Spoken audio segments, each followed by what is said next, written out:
नमस्कार मित्रांनो, स्वागत आहे तुमचं जॉब गुरु या आपल्या यूट्यूब चॅनलवर। भारतीय पोस्ट ऑफिसमधील मित्रांनो ग्रामीण डाकसेवक या पदासाठी तुम्ही अर्ज करणार असाल किंवा अर्ज केलेला असेल तर हा व्हिडिओ खूप महत्त्वाचा आहे। खूप मेहनतीने तुम्हाला ही सर्व माहिती एकत्रित करून मी सांगतोय की कुठल्या जिल्ह्यामध्ये किती जागा आहेत, कुठल्या जिल्ह्यामध्ये तुम्ही अर्ज भरायला पाहिजे किंवा महाराष्ट्रामधून सोडून बाहेरच्या राज्यामध्ये तुम्ही अर्ज भरायला पाहिजे का।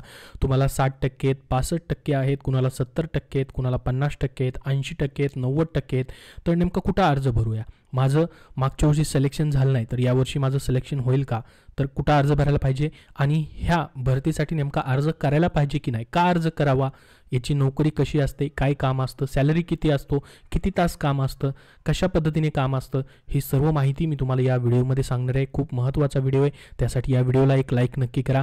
पहिल्यांदा आपण महत्त्वाची माहिती पाहणार आहोत, ती म्हणजे या ठिकाणी तुम्ही कुठे अर्ज करायला पाहिजे आणि किती मार्क्सवरती तुम्हाला अर्ज करायला पाहिजे। त्याच्यानंतर बघणार आहोत या ठिकाणी महाराष्ट्रामध्ये नोकरी करावी का, ही नोकरी बरेच उमेदवार निवड झाल्यानंतर का सोडून जातात, याचं प्रमोशन होतं का, पगार, त्याचबरोबर याची कामं वगैरे सर्व माहिती डिटेलमध्ये तुम्हाला मी सांगणार आहे। तर बघा, सर्वात पहिलं आपण बघणार आहोत की किती मार्क्स असतील तर तुम्ही अर्ज करायला पाहिजे। बरेच विद्यार्थी कमेंट करतात, सर मला 50% मार्क्स आहेत, सर मला 90% मार्क्स आहेत, किंवा सर मला या ठिकाणी 85% मार्क्स आहेत, मागच्या वेळेस माझं सिलेक्शन तरीही झालं नाही। आता यावेळी जागा निघालेल्या आहेत 44,228 जागा आहेत। मग 44,228 जागा असल्या तरी आपल्या महाराष्ट्रामध्ये 3,083 जागा आहेत। याच्यामध्येही मित्रांनो टॉपचे 8 जिल्हे मी तुमच्यासाठी काढलेत। ही माहिती शोधून काढली, तुम्ही आतापर्यंत ही माहिती काढली नसेल, डायरेक्टली काही जणांनी अर्ज भरून दिला असेल त्यांच्या पोस्ट ऑफिसमध्ये। मग बरेच विद्यार्थी वाट पाहत असतील की सर कुठल्या जिल्ह्यामध्ये किती जागा आहेत, कुठला जिल्हा टॉपमध्ये आहे, ज्या ठिकाणी 400च्या वरी जागा असतील तर माझं तिथं सिलेक्शन होऊ शकतं कमी मार्क्सवरती असल्यावरती, तर मी तिथं अर्ज करायला पाहिजे का, कुठं अर्ज करायला पाहिजे, तर हे गाईडलाईन्स तुम्हाला या व्हिडिओमध्ये करणार आहे। त्यासाठी हा व्हिडिओ जाता लाईक नक्की करा, कारण की संपूर्ण माहिती तुम्हाला शोधून काढली। टॉपचे 8 जिल्हे असे काढलेत मी, ज्या जिल्ह्यामध्ये मित्रांनो 100च्या वरती वॅकेन्सी आहेत, तिथे तुम्ही अर्ज केला तर निवड होण्याचे चान्सेस वाढतात। मी असं म्हणत नाही की तुमची तिथं 100%च निवड होईल, परंतु चान्सेस वाढतात मित्रांनो। ठीक आहे, तुम्हाला जर चांगले मार्क्स असतील 10वीमध्ये तर थोडे चान्सेस त्या ठिकाणी वाढू शकतात। तर बघा मित्रांनो, सर्वात अगोदर तुम्हाला सांगतो की कुठल्या जिल्ह्यामध्ये सर्वात टॉपमध्ये जागा आहेत, असे 8 जिल्हे 100च्या वरती जागा असणारे तुम्हाला सांगतो। मग तुम्ही विचार करा की तुम्हाला घरच्या पोस्ट ऑफिसमध्ये, तुमच्या गावाच्या पोस्ट ऑफिसमध्ये नोकरी करायची की महाराष्ट्रामध्ये इतर जिल्ह्यामध्ये जाऊन तुम्ही नोकरी करू इच्छिता। तुम्हाला मी याचं पूर्ण प्रोफाईल सांगणारच आहे की कशा पद्धतीने ही नोकरी असते, जॉब करावा की नाही करावा, किती सॅलरी भेटते, याच्यामध्ये वेळ भेटतो का नेक्स्ट परीक्षेचा अभ्यास करण्यासाठी, दुसरं काम करण्यासाठी या ठिकाणी वेळ भेटतो का, ती माहिती सांगणार आहे। तर बघा मित्रांनो, पहिला जिल्हा असा आहे ज्या ठिकाणी सर्वात जास्त जागा आहेत, आजवरच्या सर्वात जास्त जागा 415 मित्रांनो जागा आहेत, तो जिल्हा आहे चंद्रपूर। चंद्रपूर डिव्हिजनमध्ये 415 वॅकेन्सी आहेत। कुणाला माहिती होतं की नाही आतापर्यंत माहिती नाही, परंतु या व्हिडिओमध्ये तुम्हाला मी सांगतोय। तुम्ही इतर ठिकाणी अप्लाय केलेला असेल तर, अजून तुम्ही अप्लाय केलेलं नसेल तर त्यांच्यासाठी ही बेस्ट माहिती असणार आहे। 415 जागा चंद्रपूर डिव्हिजनमध्ये मित्रांनो आहेत। या ठिकाणी तुम्ही जर अर्ज केला तर चान्सेस वाढतात, कारण की 415 जागा चंद्रपूरमध्ये मित्रांनो, या ठिकाणी जास्तीत जास्त म्हणजे कमी मार्क्स असतील तरी देखील इथं तुम्ही चान्स घेऊ शकता। मग तुम्हाला मात्र त्या ठिकाणी जॉब लोकेशन असणार चंद्रपूर। ठीक आहे, चंद्रपूरमध्ये हे पोस्ट ऑफिसची नाव आहेत पहा। त्यानंतर दुसरा जिल्हा आहे मित्रांनो, 216 जागा आहेत रत्नागिरी डिव्हिजनमध्ये। रत्नागिरीमध्ये देखील तुम्ही अर्ज करू शकतात। या ठिकाणी 216 वॅकेन्सी या ठिकाणी मित्रांनो तुम्हाला पाहायला भेटतील। पाहू शकता या ठिकाणी GDS BPM असेल, ब्रांच पोस्ट मास्टर असेल किंवा ग्रामीण डाकसेवक असेल। तिसरा जिल्हा आहे मित्रांनो 3rd नंबरवरती, हायेस्ट वॅकेन्सी 152 वॅकेन्सी आहेत रायगड डिव्हिजनमध्ये। मागच्या वेळेसमध्ये रायगडमध्ये सर्वात जास्त वॅकेन्सी होत्या, यावेळेस चंद्रपूरमध्ये आहेत। चंद्रपूर, रत्नागिरी, रायगड हे टॉपचे 3 जिल्हे आहेत मित्रांनो। 400 पेक्षा जास्त जागा चंद्रपूरमध्ये आहेत, 200 पेक्षा जास्त जागा रत्नागिरीमध्ये आहेत आणि रायगडमध्ये 152 वॅकेन्सी आहेत। 4th नंबरला आहे मित्रांनो 121 जागा असणारा जिल्हा, तो म्हणजे पुणे ऑफिशियल डिव्हिजन। पुण्यामध्ये 2 डिव्हिजन आहेत, पुणे ऑफिशियल डिव्हिजनमध्ये 121 जागा तुम्हाला पाहायला भेटतील। पुण्यामध्ये मित्रांनो भरपूर सारे अर्ज येतात, जास्त मार्क्सवाले अर्ज येतात, त्याच्यामुळे पुण्यामध्ये 121 जागा आहेत। परंतु बघा या ठिकाणी विचार करा तुम्ही, पुण्याचं मेरिट लिस्ट तुम्ही मागच्या देखील पाहू शकता, त्याच्यावरती डिटेलमध्ये व्हिडिओ बनेल कशा पद्धतीने मेरिट लागले मागचं त्याच्यावरती। तर बघा त्याच्यानंतर 4th नंबरचा या ठिकाणी 5 नंबरचा जिल्हा आहे यवतमाळ, 117 वॅकेन्सी इथं आहेत। त्याच्यानंतर 6 नंबरला आहे 112 वॅकेन्सी असणारा जिल्हा धुळे जिल्हा। त्याच्यानंतर 7 नंबरला जिल्हा आहे तो म्हणजे सांगली, 110 वॅकेन्सी असणारा। त्यानंतर 8 नंबरला आहे 102 वॅकेन्सी सिंधुदुर्ग डिव्हिजन. तर या 8 जिल्ह्यांमध्ये 100च्या वरती वॅकेन्सी तुम्हाला पाहायला भेटतील. टॉप 3 जे जिल्हे सांगितले चंद्रपूर, रत्नागिरी आणि रायगड या ठिकाणी टॉप 3 मध्ये या ठिकाणी जागा आहेत मित्रांनो सर्वात जास्त. तर आता तुम्ही विचार करायचा आहे की तुम्हाला तुमच्या पोस्ट ऑफिसमध्ये जॉब करायचं आहे की बाहेरच्या पोस्ट ऑफिसमध्ये. तर पहा, जागांविषयी तुम्हाला मी सांगितलं. आता इतर ज्या जागा आहेत मित्रांनो, ठीक आहे, इतर जिल्ह्यांमध्येही जागा आहेत, जागा नाहीत असं नाही. काही ठिकाणी 90 आहेत, काही ठिकाणी 70 आहेत, काही ठिकाणी 50, काही ठिकाणी 2-4 जागा आहेत. अशा पद्धतीने हे सर्व या ठिकाणी पाहू शकता. सर्कल तुम्हाला दिलेले आहेत जिल्हा वाईज. इथून तुम्ही ऑफिशियल वेबसाईटवरनं इतर जिल्ह्यांचीही माहिती पाहू शकता. मी असं सांगत नाही की तुम्हाला त्याच जिल्ह्यामध्ये अर्ज करा म्हणून. इतर जिल्ह्यामध्येही तुम्ही अर्ज करू शकता, तिथेही तुमचं सिलेक्शन होऊ शकतं. कसं होऊ शकतं ते तुम्हाला मी या व्हिडिओमध्ये सांगणारच आहे, त्यासाठी हा व्हिडिओ शेवटपर्यंत पाहत राहा. तर बघा मित्रांनो, या ठिकाणी ही जाहिरात आलेली आहे. या जाहिरातीबद्दल तुम्हाला जास्त सांगायची गरज नाही. याच्यामध्ये फक्त 10वी पासवरती तुम्ही अर्ज करू शकतात. 18 ते 40 वर्ष वयोमर्यादा ठेवण्यात आलेली आहे. याच्यामध्ये ही SC ST साठी 5 वर्ष सूट आहे, OBC साठी 3 वर्ष सूट आहे, PWD कॅन्डिडेटला 10 ते 15 वर्षापर्यंत सूट देण्यात आलेली आहे. आणि महत्त्वाचं म्हणजे फक्त 100 रुपये फीज आहे OBC ओपन कॅन्डिडेटला. SC ST महिला उमेदवारांना PWDला कुठलीही फीज ठेवण्यात आलेली नाही. तर आता मित्रांनो, हा जॉब जो आहे याच्यामध्ये किती मार्क्सवरती तुम्ही अर्ज करायला पाहिजे ते आपण पाहूयात आणि त्याच्यानंतर जॉबबद्दलची माहिती बघूयात. तर बघा मित्रांनो, अर्ज हे प्रत्येक विभागानुसार आणि पोस्ट ऑफिसनुसार मागवले जातात. प्रत्येक जिल्ह्यामध्ये, प्रत्येक राज्यामध्ये वेगवेगळे विभाग आहेत. त्यामध्ये प्रत्येक विभागामध्ये वेगवेगळे पोस्ट ऑफिस आहे, तसे अर्ज मागवले जातात. त्याच्यामुळे लक्षात घ्या, तुम्ही अर्ज कोणत्या विभागात करतात हे कोणाला माहिती नसतं, ठीक आहे. किंवा तुमचे इतर उमेदवार जे आहेत, चंद्रपूरमध्ये कोण करणार आहे का, रायगडमध्ये कोण करणार आहे का, कोणालाही माहिती नाही. त्यामुळे त्या विभागामध्ये किती मार्क्सवाल्या उमेदवारांनी अर्ज केला हे देखील कुणाला कळत नाही. त्यामुळे त्या ठिकाणी आता समजा तुम्ही या ठिकाणी मित्रांनो चंद्रपूरमध्ये अर्ज केला, चंद्रपूरमध्ये तुम्ही अर्ज केला, त्या ठिकाणी तुम्हाला इतरापेक्षा जास्त मार्क्स असतील तर तिथं तुमची निवड होऊ शकते. किंवा तुम्ही या ठिकाणी कमी मार्क्सवाला, समजा एखाद्या ठिकाणी 50च या ठिकाणी काय आहेत वॅकेन्सी आहेत आणि तुम्हाला कमी मार्क्स आहेत आणि तुम्ही तिथं अर्ज केला आणि इतर उमेदवारांनी देखील तिथं अर्ज केला, कमी मार्क्सवाल्या उमेदवारांनी, आणि त्याच्यापेक्षा जास्त तुम्हाला मार्क्स असतील तर तिथं तुमची निवड होऊ शकते. त्याच्यामुळे मित्रांनो, कोणी कुठेही अर्ज करतं, कोणाला कोणाचे मार्क्स माहीत नसतात. त्याच्यामुळं या ठिकाणी निवड जी आहे मित्रांनो कितीही मार्क्सवरती होऊ शकते. ती एक्झॅक्ट कोणच सांगू शकत नाही की एवढ्याच मार्क्सवरती तुम्ही फॉर्म भरा, इथं फॉर्म भरा. त्याच्यामुळं एक्झॅक्ट असं कोणालाच माहीत नाही की किती मार्क्सवरती सिलेक्शन होऊ शकतं. तर या ठिकाणी अर्ज करण्याची कोणतीही मार्क्सची कंडिशन तर ठेवलेली नाही. तुम्ही फक्त 10वी पास असाल तर अर्ज करू शकतात. त्यामुळे मित्रांनो, एक माझ्या माहितीनुसार अंदाजित सांगतो तुम्हाला किती मार्क्सवरती अर्ज करायला पाहिजे. तर बघा, 65पेक्षा जास्त मार्क्स असतील तर तुम्ही अर्ज करू शकता. ते काय अंदाजित सांगत आहे, तेवढ्या मार्क्सवरती निवड होईल असं सांगत नाही मी, फक्त एक सांगतोय तुम्हाला की अर्ज करावा की नाही करावा. मग कन्फर्म या ठिकाणी नसतं मित्रांनो, कारण की तुम्ही ज्या पोस्ट ऑफिसमध्ये अर्ज करताय त्या ठिकाणी कोणालाच माहिती नाही की किती मार्क्सवाले उमेदवार आहेत. पण यापेक्षा कमी मार्क्स असतील तर अर्ज करावा की नाही, 65पेक्षाही, ती तुमची इच्छा असेल. तर मित्रांनो, एक अर्ज तुम्ही करून द्यायचा आहे, कारण की 100 रुपये फीज आहे.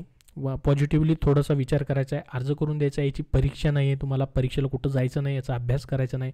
तर एकदा फॉर्म भरायचा आहे आणि याची मेरिट जी लिस्ट असतात मित्रांनो, 6 ते 7 मेरिट लिस्ट लागतात.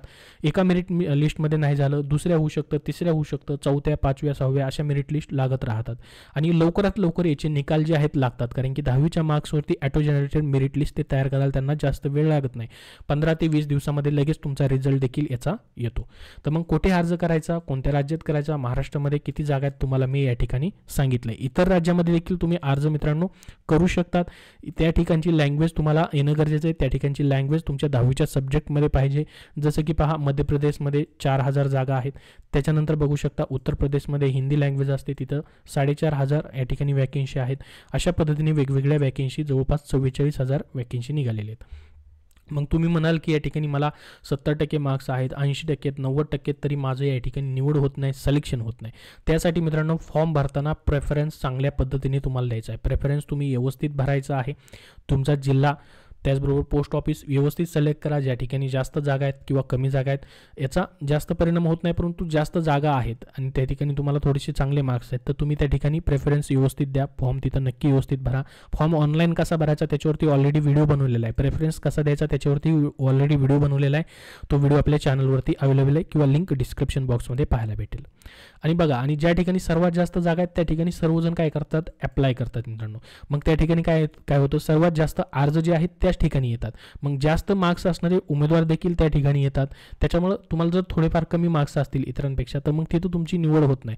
त्यामुळे तुम्ही एकदा ठरवायचं की नोकरी तुम्हाला बाहेरच्या जिल्ह्यात करायची स्वतःच्या गावातच करायची आहे. मग या ठिकाणी लक्षात घ्या, जसं की चंद्रपूरमध्ये सर्वात जास्त जागा आहेत, तर इथं काय होणार, मग जास्तीत जास्त अर्ज येणार. आणि ज्या ठिकाणी कमी वॅकेन्सी आहेत त्या ठिकाणी बरेचसे उमेदवार जे आहेत अर्ज करत नाहीत, मग तिथं कमी अर्ज येतात. त्याच्यामुळे तुम्हाला विचार करून या ठिकाणी अप्लाय जे आहे ते करायचं आहे. अशा पद्धतीने मित्रांनो हे 8 टॉपचे जिल्हे देखील तुम्हाला सांगितले जिथं सर्वात जास्त वॅकेन्सी आहेत. तर आता बघा मित्रांनो, या ठिकाणी ही जी पदभरती असते याच्यावरती तुम्हाला मग ही नोकरी का करावी, कशा पद्धतीने नोकरी असते, करावी की नाही करावी, त्याच्याबद्दलची देखील माहिती आपण व्हिडिओमध्ये बघूयात. तर बघा मित्रांनो, नोकरी का करावी लक्षात घ्या, याची काय तुम्हाला सुविधा असतात. केंद्र सरकारचा हा जॉब आहे, सर्व सुविधा भविष्यामध्ये भेटू शकतात. आता सध्या तरी मित्रांनो या ठिकाणी ही पूर्ण वेळ या ठिकाणी नोकरी नाही आहे. ठीक आहे, तुमचं काम जे असतं मित्रांनो फक्त 4 तासाचं काम असतं. त्या काम 4 तासाचं आहे, त्याच्यामध्ये पगार किती भेटतो तुम्हाला व्हिडिओच्या शेवटी सांगतो मी. तर याच्यामध्ये तुम्हाला टाईम जो आहे मित्रांनो जास्त प्रमाणामध्ये भेटतो. पुढील तुम्ही अभ्यास ते इतर वेळेमध्ये करू शकतात किंवा घरचे काम करू शकतात. तुमच्या गावामध्येच पोस्ट ऑफिसमध्ये तुमचं सिलेक्शन झालं तर इतर उद्योगधंदा देखील किंवा स्वतःची धंदा देखील करू शकतात किंवा नोकरी देखील इतर ठिकाणी अजून तुम्ही दुसऱ्या वेळेमध्ये करू शकतात. घराजवळ पोस्ट ऑफिस तुम्हाला भेटतं मित्रांनो. तुम्ही जर घराजवळच्या तुमच्या जिल्ह्याच्या स्वतःच्या जिल्ह्यामधील पोस्ट ऑफिसमध्येच अर्ज केला तर तुम्हाला तेच पोस्ट ऑफिस या ठिकाणी भेटतं. त्याच्यामुळे ही नोकरी त्यासाठी चांगली आहे. तर ही सरकारी नोकरी आहे की खाजगी आहे, तर बघा मित्रांनो खाजगी नोकरी करण्यापेक्षा पगार जास्त आहे आणि ही नोकरीची तुम्हाला सुरक्षा आहे. परंतु या ठिकाणी मित्रांनो जसं की तुमचं हे बाकीचे अलाउन्सेस जे असतात तुम्हाला सध्या भेटत नाहीत, परंतु भविष्यामध्ये या ठिकाणी हे अलाउन्सेस देखील भेटू शकतात. त्यासाठी भरपूर सारे प्रयत्न चालू आहेत, त्यासाठी आंदोलन देखील या ठिकाणी मित्रांनो चालू आहे. तर ही सरकारी नोकरी आहे मित्रांनो, या पदावरनं तुम्हाला कोणीही काढू शकत नाही. पूर्णपणे सेंट्रल गव्हर्नमेंटचा हा जॉब असणार आहे. मग जॉईन करायला पाहिजे की नाही मित्रांनो, नोकरी सरकारी आहे त्यामुळे सर्वांनी जॉईन करायला पाहिजे जर तुमचं सिलेक्शन झालं तर. बघा आता, परंतु ज्यांना जास्त मार्क्स आहेत ते तात्पुरतं जॉईन होतात आणि चांगली दुसरी नोकरी लागली की हा जॉब सोडतात. तर तसं तुम्हीही करू शकतात. परंतु ज्यांना खरंच गरज आहे या जॉबची ते या ठिकाणी कायमस्वरूपी हा जॉब देखील करतात. त्यामुळे कमी मार्क्स असणाऱ्या विद्यार्थ्यांचे या ठिकाणी काय होतं, नुकसान होतं. सुरुवातीला ज्यावेळेस अशी जाहिरात निघते जास्त मार्क्स असणारे विद्यार्थी काय करतात, जॉईन करतात. त्याच्यामुळेच मागच्या वेळेस 30,000 जागा होत्या 2023मध्ये. आता बऱ्याच जणांनी ते जॉब सोडल्यामुळे या ठिकाणी 44,000 जागा ज्या आहेत यावेळेस निघालेल्या आहेत. असे बरेच विद्यार्थी करतात की तात्पुरतं जॉईन करतात आणि चांगली नोकरी दुसरी लागली या ठिकाणी जॉब सोडून देतात. कारण की ज्यांना 10वीला मित्रांनो 90% मार्क्स आहेत, 95% मार्क्स आहेत, ते अशा पद्धतीचा जॉब करत नाहीत. चांगल्या पद्धतीने ते सायन्सला वगैरे ॲडमिशन घेऊन चांगल्या पद्धतीने या ठिकाणी दुसऱ्या ठिकाणी चांगली नोकरी देखील करतात. तर बघा ही भरती जी आहे परीक्षा घेऊन खरं तर व्हायला पाहिजे, परंतु तशा पद्धतीतून होत नाही. किंवा 10वी + 12वी वय, उच्च शिक्षण यांना जास्त प्राधान्य या भरतीमध्ये द्यायला पाहिजे. फक्त 10वीच्या मार्क्सवर त्या ठिकाणी विचार करायला नाही पाहिजे, परंतु तशा पद्धतीने होत नाही मित्रांनो. कारण की सुरुवातीपासूनच अशीच ही भरती होत आलेली आहे. कारण नुकतेच 10वी पास विद्यार्थी जे आहेत त्यांना खूप वेळ अभ्यास करून ही परीक्षा देण्यासाठी जो आहे मित्रांनो भेटत असतो. परंतु वय बदल झालेले आणि उच्च शिक्षण असूनही नोकरी नसलेल्या उमेदवारांना यांना संधी भेटायला पाहिजे. कारण की त्यात लगेच 10वी पास असणारे विद्यार्थी असतात, त्यांना जास्त मार्क्स असतात, ते हा जॉब घेतात. परंतु ज्यांची जुनी 10वी आहे, जे अगोदरच पास झालेली आहेत, जवळपास 2007-14 असेल, जे जुने आहेत, ज्यांचं वय आहे, त्यांना या ठिकाणी जॉब नसतो, तर त्यांचं उच्च वय जे आहे किंवा त्यांचं जे उच्च शिक्षण आहे त्याचा देखील विचार यामध्ये करायला पाहिजे. परंतु तसा विचार होत नाही, फक्त 10वीच्या मार्क्सवरतीच मित्रांनो याचं सिलेक्शन जे आहे ते केलं जातं. मग आता बघा या पदासाठी तुम्हाला पगार वगैरे किती असतो. BPMचं जर आपण पोस्ट बघितली, सुरुवातीच्या महिन्यामध्ये इन हँड त्यांना 18,000 रुपयेपर्यंत सॅलरी भेटतो. आणि ABPM assistant branch post master आणि GDS यांना जो आहे 16,500 पर्यंत इन हँड स्टार्टिंग महिन्यापासून या ठिकाणी पगार जो आहे तो भेटत असतो. वर्षात 3 वेळा हा पगार जो आहे तो वाढतो. अंतिम बेसिक पगार तुमचा वाढत राहतो, ज्याच्यामध्ये पहा 12,000 ते 29,380 ब्रँच पोस्ट मास्टरचा पगार आहे. त्याच्यानंतर या ठिकाणी डाक सेवक किंवा असिस्टंट ब्रँच पोस्ट मास्टरला 10,000 ते 24,700 असा हा स्लॅब आहे पेमेंटचा. परंतु इन हँड सॅलरी पहिल्या महिन्यापासून तुम्हाला वरती सांगितली त्या पद्धतीने भेटते. तर याच्यामध्ये मित्रांनो प्रमोशन कशा पद्धतीने होतं, तर प्रमोशन देखील याच्यामध्ये तुमचं होतं. डिपार्टमेंटल एक्झाम असतात, ते AJ असतात मित्रांनो. 3 वर्ष तुम्ही सेवा केल्यानंतर मित्रांनो तुम्हाला MTS जी SSC स्टाफ सिलेक्शन कमिशन जी परीक्षा घेते पहा, MTS तुम्ही होऊ शकता 3 वर्ष सेवा केल्यानंतर. डिपार्टमेंट तुमची स्वतः एक्झाम एक्झाम घेते, सोपी परीक्षा असते. 5 वर्ष सेवा केल्यानंतर तुम्ही पोस्टमन किंवा मेल गार्ड सिटी याच्यावरती देखील प्रमोशन घेऊ शकतात. पोस्टमन नंतर मग तुमचं काम करून मित्रांनो MTS मध्ये 5 वर्ष काम करून PA म्हणजेच पोस्टल असिस्टंट किंवा SA शॉर्टिंग असिस्टंट तुम्ही या ठिकाणी होऊ शकतात. अशा पद्धतीचं प्रमोशन देखील याच्यामध्ये तुम्हाला भेटू शकतं. तर बघा किती तास काम असतं ऑलरेडी मी तुम्हाला सांगितलेलं आहे. या ठिकाणी कामाचे या ठिकाणी अवर्स असतात. या ठिकाणी पहा मिनिमम TRCA फॉर 4 आवर्स याच्यामध्ये तुमचं पेमेंट किती असतं पहा 12,000 किंवा 10,000. परंतु 5 अवर्सचं काम तुमचं असेल तर 14,500 आणि 12,000 अशा पद्धतीने याचे स्लॅब असतात. ते तुमचं वाढत राहतं मित्रांनो पुढे.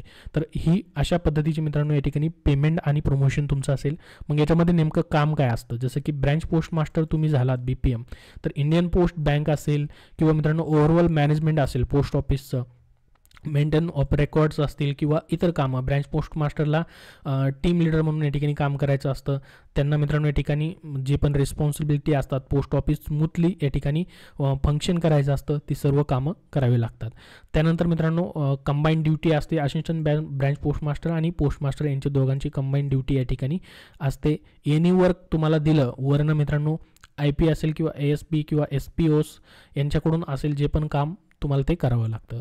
त्यानंतर मित्रांनो ग्रामीण डाकसेवक आणि असिस्टंट ब्रँच पोस्ट मास्टर यांचं देखील काम पोस्ट ऑफिसमध्ये देखील असतं आणि फील्डवरती देखील तुम्हाला काम असतं. तरी अशा पद्धतीने असेल. कट ऑफ किती लागतो 2023मध्ये कशा पद्धतीने या ठिकाणी कट ऑफ लागला होता, याचं ट्रान्सफर प्रमोशन वगैरे होतं का ते देखील तुम्हाला या ठिकाणी मित्रांनो नेक्स्ट व्हिडिओमध्ये सर्व माहिती या ठिकाणी देईल मी. तर या व्हिडिओमध्ये एवढीच महत्त्वाची माहिती. याबद्दल अजून तुमचे काय प्रश्न असतील तर कमेंट बॉक्समध्ये कमेंट करून नक्की विचारा. हा व्हिडिओ नक्की लाईक करा व शेअर करा. धन्यवाद.